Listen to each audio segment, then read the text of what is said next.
we are continuing this section. We're doing part 3, which is the last part on the transformation of parent functions. All right.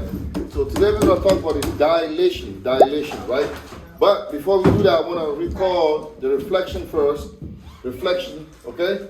So again, I said yesterday, when you have a base function and you multiply by the entire function by -1, the result is what? Negative f of x. And this is called a reflection about the x-axis, right? Hold on a second. Yes, sir. Does squared make it a u? Yeah, this x squared is a u. The base function, you have to recognize the base function. It's And x then squared. when it's in a parenthesis, it's You're going about the y-axis. and you're going. Yes. Now here, right, the first one, it's a reflection about the x-axis, right? Now make sure when you're doing your work, you mention that, right? So I'm going to start with my base function. My base is a u, right? And then because it's negative x squared, the reflection is going to go like this, right? About the x-axis. The x-axis becomes your mirror, right? You use this as your mirror, and then you reflect it. You do a reflection of that. Now, if you look up here, this is different. What's the negative now? Inside. Inside. So when the negative is inside the parentheses, the reflection is about the what axis? Wow. The y-axis. So this is interesting because look what's going to happen here. Where's my eraser? So if you have that, right, you start with the same base function, okay? It's the same thing. Now if I do a reflection of this and I use my y-axis as my mirror, what's going to happen? I'm going to get what? The same exact thing, right? Because this guy's going to go where? Here, and this guy's going to go where? So I'm going to get the same function. It does not change at all. If you look at it, this does not change. Does that make sense? Yeah. Because if you do a reflection of that using this as your mirror, all you're doing is just flipping it. If you flip this, you still get the same figure. You get what I'm going with it? Does that make sense? You get the same thing because this is going to go here, this is going to come here, you get the same figure. It's still a reflection, but you get the same figure. All right? I just wanted to recall that. And then now we're going to move on to the next set of things at dilation. Now, do I need to explain the reflection more, or I think we're good on that? Are we good? All right. All right. So now the next one is a dilation, right? Have you ever gotten your eyes dilated? You go to the eye doctor. I got that done like 2 weeks ago. Either shrinks or enlarge. So there's two things that can happen. You can shrink something or enlarge it, right? Now the dilation, like it says here, it shrinks or enlarges a figure proportionally. So it's still the same figure, but that figure is either being stretched or the figure is being what? Shrinked, right? So think of a dilation. Have you ever seen that movie Mom? What's the movie where the guy had a thing when he shut the kids and they became like little? Honey, Yeah, shrink the kids, right? So it's still the same people, right? But they got a little smaller, right? He shrunk them, right? So the dilation does that. It shrinks or enlarges, okay? So now we're going to take some examples and we're going to see how the dilation could shrink or enlarge something here. So again, if I start with my base function, f of x equals to x squared, and I say, you know what, I want to graph f of x equals 3x squared. Let's start with an easy one, 2x squared. I want to enlarge this function, right? I want to dilate it. So anytime there's a number that multiplies the function, you are either dilating it, you're either shrinking it or stretching it, right? So 2x squared, so I'll show you how to do this, okay? So the main thing is this. The base function is always 0, 0, right? This is the base function. When x is 0, y is what? 0, right? When x is -1, you plug it in here, it'll be 1. And when x is 1, it'll be 1. That's all you need for this base function, the u function. That's all you need here, right? So now, when I'm doing the dilation, the only thing that's changing is it the x values or the y values? When I multiply this by 2, what changes? X or No, Y. x does not change, right? X is still -1, but y becomes what now? If I multiply it, y becomes 2, right? This becomes 2, right? Do you see that? Because when I multiply, the only thing that's changing is the y value. This is 0 because 2 times 0 is 0. The x's are still going to be the same thing, right? So now if I were to graph it, I'm going to have that, and then the next one will be 1 and 2 will be right here somewhere. And now the graph is going to look like this. What happened to it? It shrunk, right? Because you're stretching the y value, so that means you're making it smaller, right? You went from here to like this. I wish I could shrink like this, graph-wise. I wish. You know, I gotta go down size like 38 or something. You know, I'm at 44 right now, it's not good. But I wish I could shrink a little more. Anyway,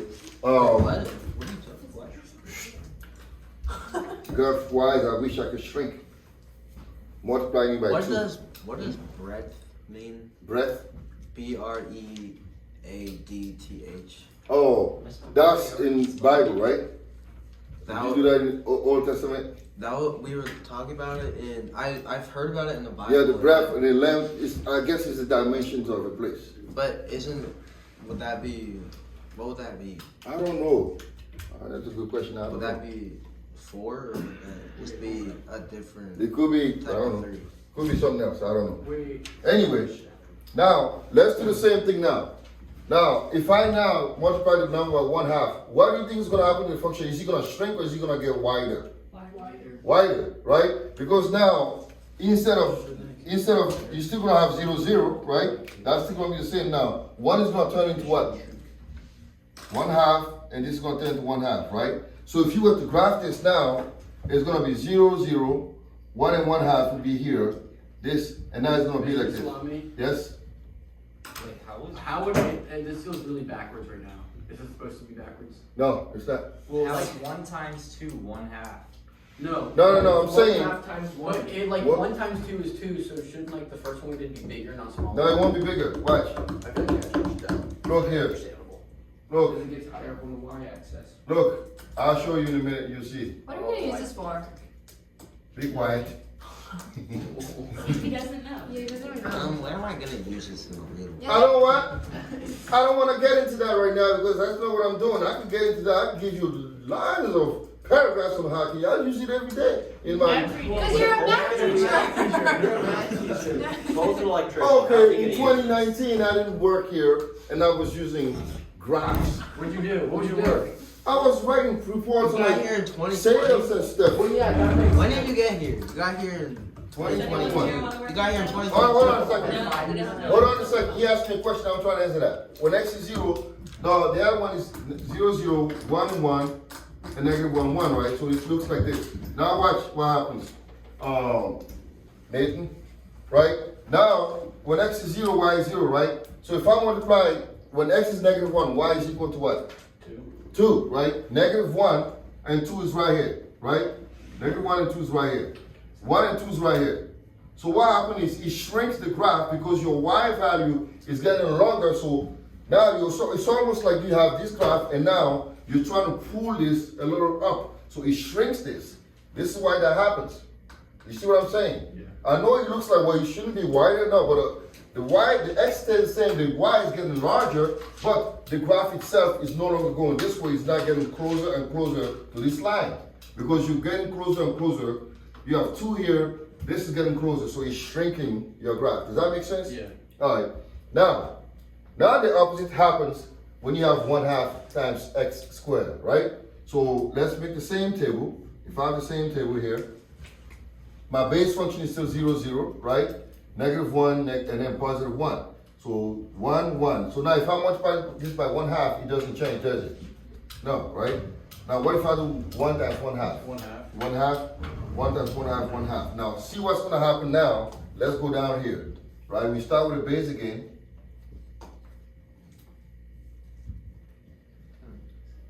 Right? So, boom, boom. Now watch what's gonna happen. Now when x is 0, y is 0, right?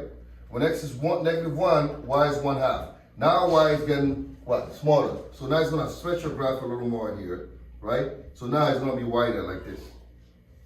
So when you multiply by a fraction, it actually enlarges your graph. And when you multiply by and now that's not a fraction, like an integer, it does what? It shrinks it.